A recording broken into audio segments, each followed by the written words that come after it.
Hi everyone, and welcome to Jump Rope Nerd. I'm James, and I'm here with some good news. You can jump rope for 5 minutes, and you do not need to be completely shredded, you don't need to be in the best shape of your life, you don't need to have perfectly healthy joints, and you definitely don't need a $200 jump rope set. All you need to do is follow this progression I'm going to teach in order to learn this efficient, relaxed form of jump rope, which will give you the ability to start building up longer and longer sessions until you can do 5 minutes.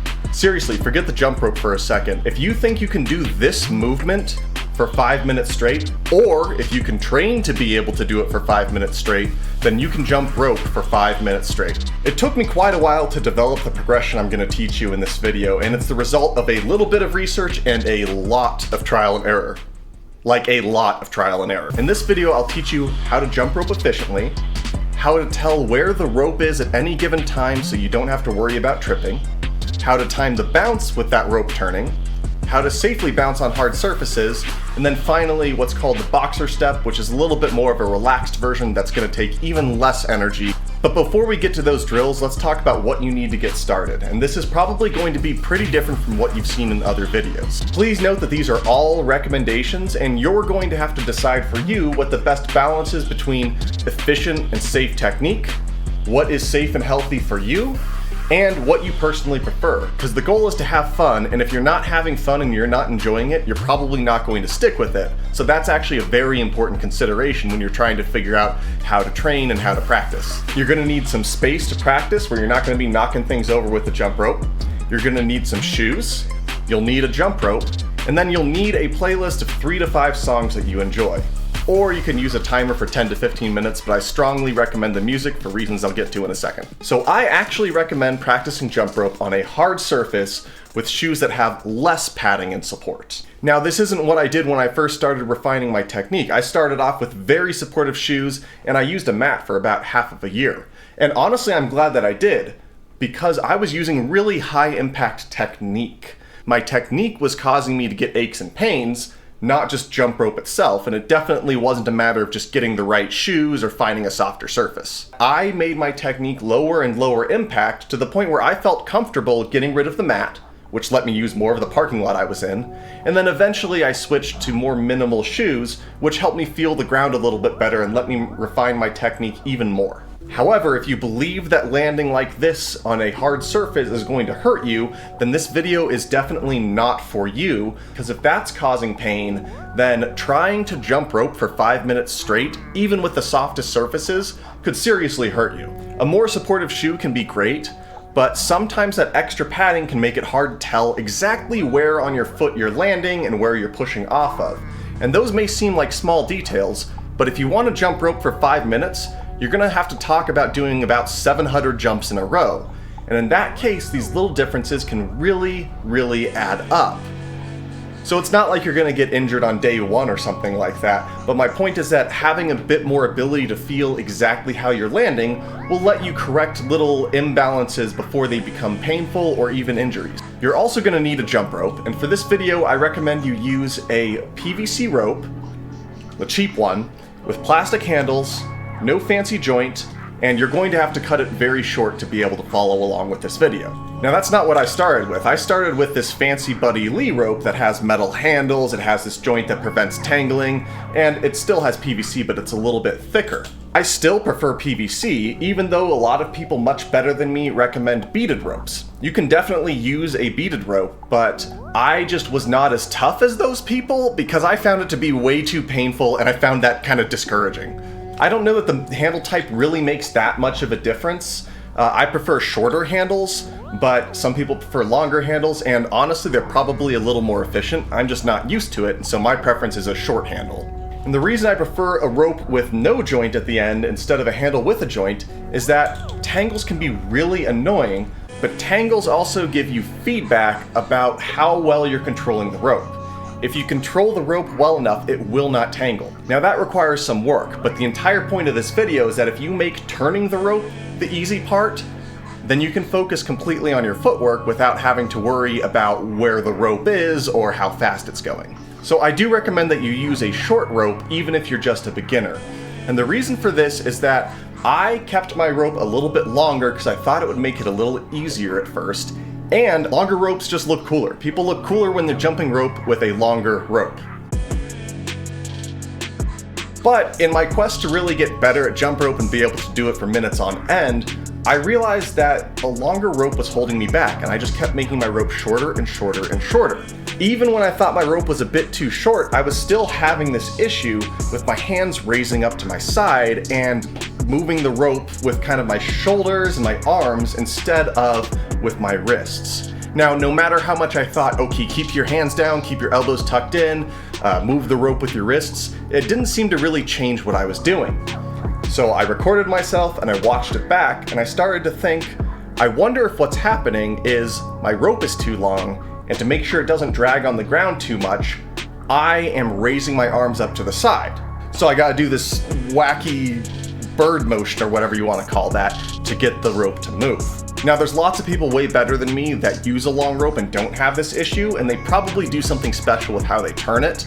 But for me, this seemed to be like just the only way to do it was going with a short rope. So I'm going to recommend you start with a short rope so you don't make that same mistake. Nowadays, I size my ropes like this. I'll stand in the middle of the rope and I'll put one handle in each hand, and then I'll hold the handles up to about where my hands are going to go. Now, the rope isn't going to hit me as it goes over my head, so I actually have to worry about it dragging on the ground or not touching the ground at all. So this makes sure that when the rope is at its lowest point, it's going to be barely touching the ground. And that's exactly what I'm going for. I don't plan on my hands going higher or wider than this, and this is going to keep my form strict, because if my hands do go higher or wider, I'm going to trip myself. So I recommend that you practice for 3 to 5 songs, and if you don't want to bring music, or if you don't have a playlist or something, that's fine. You're just going to use a timer, and you're going to have to be a little bit more creative with how you do this. So like I said, I recommend you pick 3 to 5 songs, and it should last about 10 to 15 minutes. Now, this is partly to make it more fun, and partly to make it so you don't have to just go based off of a timer, but this is also because I want you to start getting a sense of the rhythm of jump rope, and what speeds feel comfortable to you. So of those songs that you're picking, they should all be songs that you enjoy, that make you want to move, but they should be slightly different speeds, and you don't need to be precise here or anything like that. I'm just going to recommend that you start to get a sense of, do you like to turn the rope faster, slower? Do you like to bounce faster or slower? In the next section, I'll show you a bunch of drills that you're going to practice to the songs that you just picked.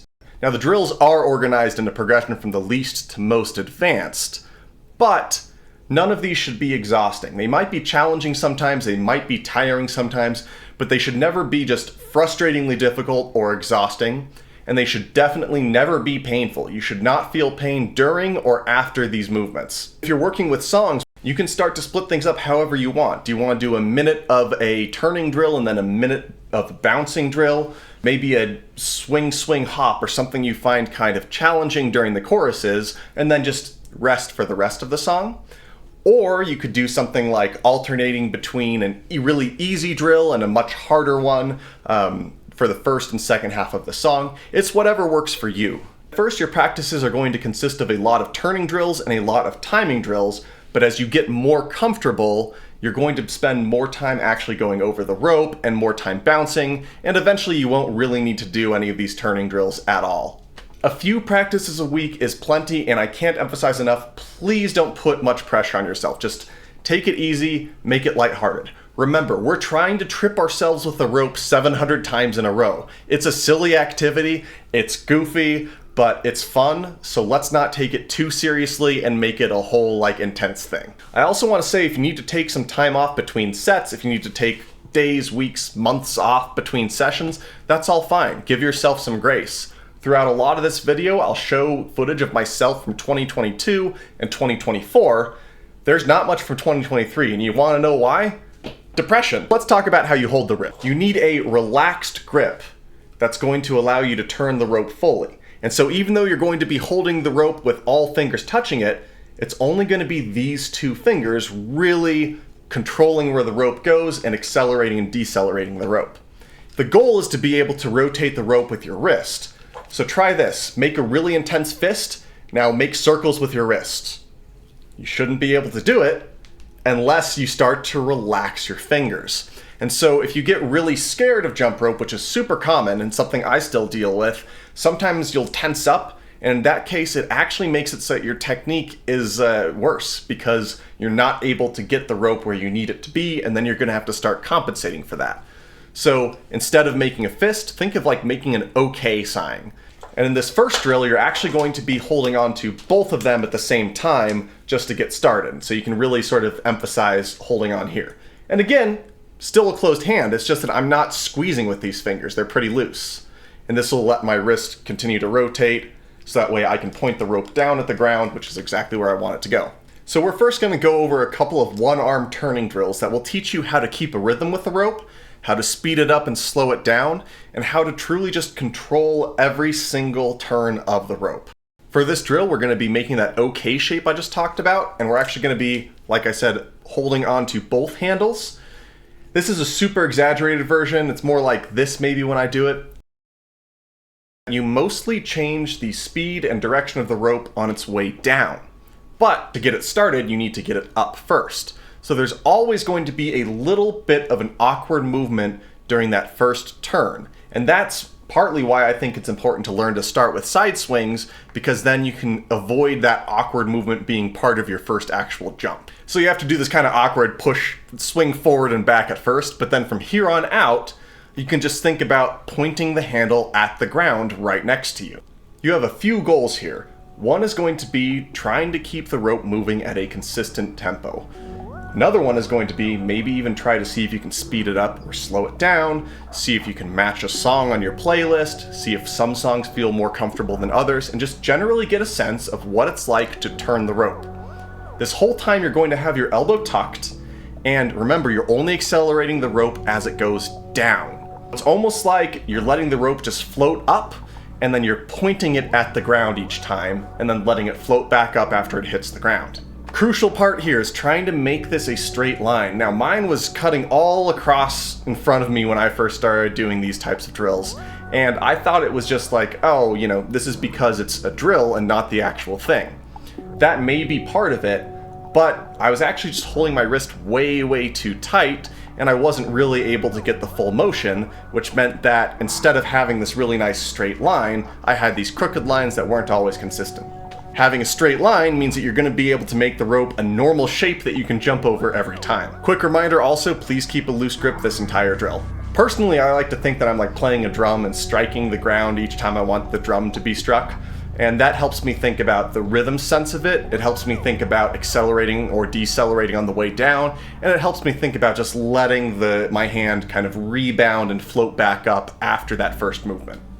Okay, so now try that same drill, but with the rope starting in the other hand. This is going to be difficult. It might be harder on one side to keep the line straight than the other. You might struggle more on one side than the other to really keep the tempo consistent.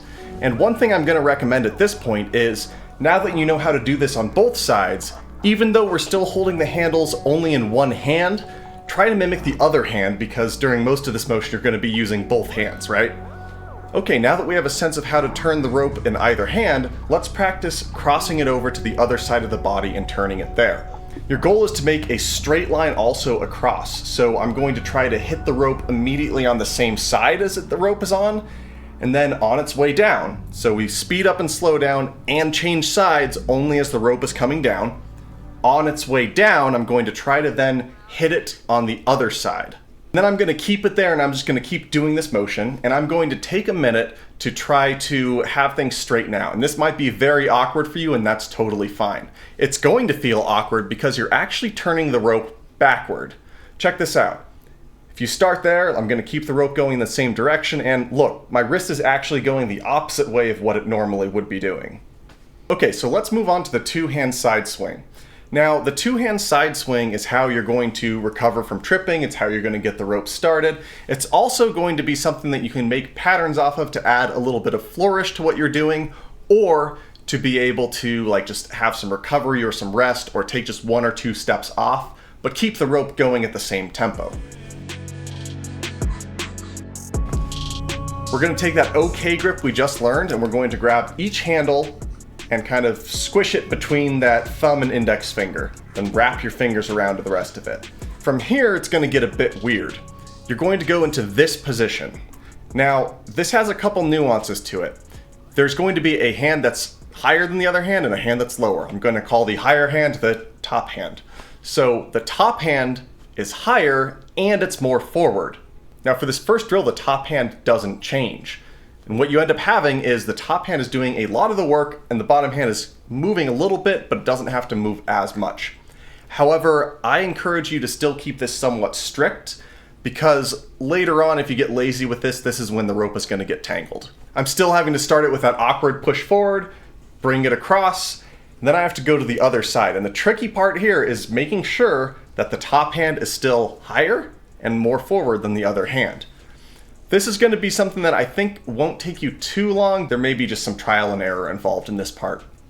Just like before, try to make a straight line on either side. Only change sides as the rope is coming down, and try to keep the cadence a bit higher. Now let's try the same drill, but starting with the opposite hand. And this is the same thing as before. There's going to be the opposite hand now is going to be higher up and more forward. And you're going to do that awkward push with both hands to get it started. And then you're only going to be accelerating and changing directions as the rope comes down. You're just going to alternate sides and try to keep it straight, just like you did with the other hand. Let's talk about actually timing the bounce with the turn. Now, it doesn't matter how consistently you can turn the rope if you don't know when to move your body to get over it. And it might sound silly because, at least if you're like me, it feels like you just get started and you kind of get into the groove. And it took me a while to realize that my first time going over the rope every time was this huge jump and I was slamming my feet down because I wasn't really sure how to time it. We need our feet to be off the ground when the rope's coming under us, right? So the way that you time this is you're going to be kind of ducking down or bending your knees as the rope goes overhead. And so your knees should be bent when the rope is overhead, which will let you jump and get off of the ground by the time the rope goes under your feet. Now, you don't actually need to duck. The rope's not going to hit you in the head, but I honestly think about kind of ducking under the rope. That's helped me a lot with the timing of it, and it might be silly, but it's just a cue that works really quickly for me instead of thinking, okay, what do I have to do?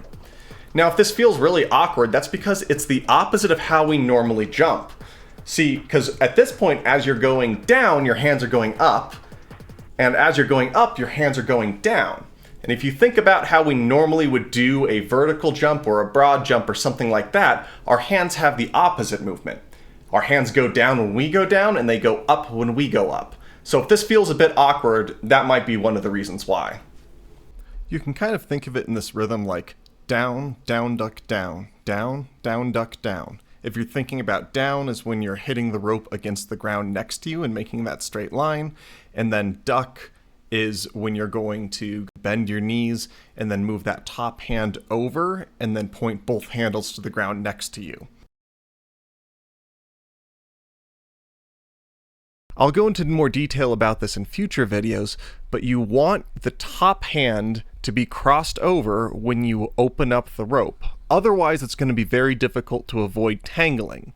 So if your top hand is crossed over as you do a side swing, you should be able to open up the rope by just pointing both handles at the ground at the same time. You also want them both to be going at the same speed. And remember, you want them both to only be moving or changing directions or speeding up or slowing down as the rope is descending. It's just going to float up, and then you can decide if you want to speed it up, slow it down, change sides, whatever, on its way down. But now that we've cleared the rope one time, let's spend a little bit more time really getting better at bouncing on the ground. This is where tempo becomes very important. I'm not going to allow you to bounce slowly, and the reason for that is if you bounce slowly, you have a lot of time to make a big jump and a lot of time to deal with a very high impact or a crappy landing. But if I have you jumping 2 to 3 times a second, I'm pretty sure you're going to have to keep it low impact because you're not going to be able to jump very high, and it's not going to take as much energy, or it's not going to be as hard of a landing. I actually recommend that you practice your technique barefoot on some sort of hard floor. And the reason I'm saying barefoot is I want you to feel pushing off of the ball of your foot. Your toes are also touching the ground, and they're going to provide you with some stability, but almost all of the power is going to be transferred through the ball of your foot rather than your toes. So if you can get used to lightly bouncing on the ball of your foot in a way that's pain-free and feels almost effortless, you can start to practice almost shadow jumping, pretending like you have a jump rope, and work with that timing. You could also bounce while you do side swings or one-arm swings. Just remember to maintain the rhythm, don't land too hard, and stay relaxed. Okay, so you can probably learn to jump rope for 5 minutes using this bouncing technique, but over time I've gotten lazier and lazier, and instead of bouncing, I do what's called a boxer step. Now, a boxer step is a little more advanced because you're actually only supporting your body with one leg at a time. Yes, both legs are touching the ground and both legs are important, but most of your weight is going on one leg or the other. I would recommend practicing something like this, where you're just literally shifting your weight from one leg to the other, and then just make it lazier and more upright as you practice. And then you'll hopefully get to this spot where you feel like you're just kind of moving from one leg to the next, and you're not even sure if you're leaving the ground. And that's basically exactly where you want to be at, because then you're going to be able to kind of lock into those tiny, tiny bounces that you need and those tiny boxer steps. And once you really get good at putting your weight on one foot or the other and being able to control that, it's going to open up a lot of footwork options for you that I'll be discussing in future videos. Thank you so much for watching, and I wish you the best of luck in your journey to jump rope for 5 minutes. Please subscribe to this channel because I do have a lot more planned, and I hope you enjoyed the video. Thanks for watching.